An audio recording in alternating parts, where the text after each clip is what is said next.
« 2013, comment ça s'est comporté chez vous? Et puis bien sûr, sans langue de bois, on sait que vous n'avez pas toujours fait d'ailleurs les mêmes observations quelquefois. Eh bien, j'ai pu faire le constat de...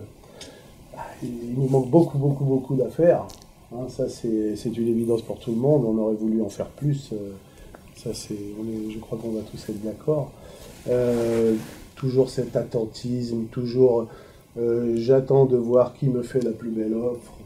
Je suis toujours où j'ai de l'argent parce que j'ai revendu un bien et j'attends, ou j'attends que les prix baissent, ou j'attends le plus offrant. Bon,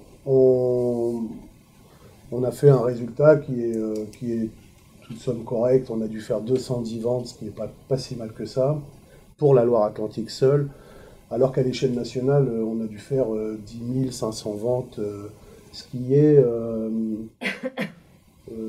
contrairement à 2012, où on était à 12 800 ventes. Vous voyez, c'est juste pour donner l'idée.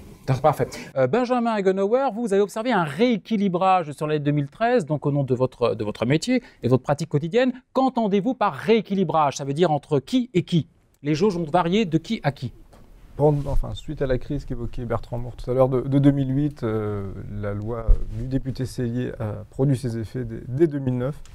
Elle s'est poursuivie jusqu'à fin 2012 avec une érosion progressive pendant ces 4 années. Et puis 2012 passant à 2013, on a eu un changement de loi fiscale. La loi Duflot a remplacé la loi Sellier. Et puis peut-être que nous, opérateurs privés, promoteurs, avons tapé un petit peu sur cette nouvelle loi fiscale parce qu'on n'en connaissait pas bien les contours fin 2012 pour essayer de vendre au maximum sur cette fin Sellier, dernier trimestre 2012. Et le démarrage de 2013 a été un petit peu poussif au niveau des investisseurs.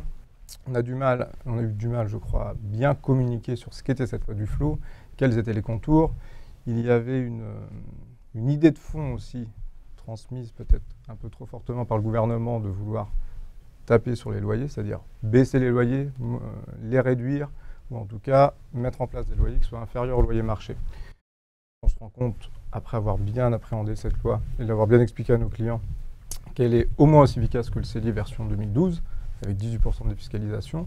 Et donc le rééquilibrage dont je parlais, c'est celui des ventes entre la résidence principale et les investisseurs immobiliers. Bertrand a évoqué le chiffre de 57% sur 2013. Il était plutôt de 70 à 80% durant la période Sellier. Donc pour le marché immobilier, pour notre métier, c'est plutôt une bonne chose, un rééquilibrage entre la vente en résidence principale et les investisseurs. Mais globalement, ça nous a fait baisser le volume de vente. Donc c'est quand même ce qu'on retient, ce que disait M. Caballo. Le volume de vente entre 2010, 2011, 2012 affaibli, et 2013 est sur les mêmes tendances que 2012.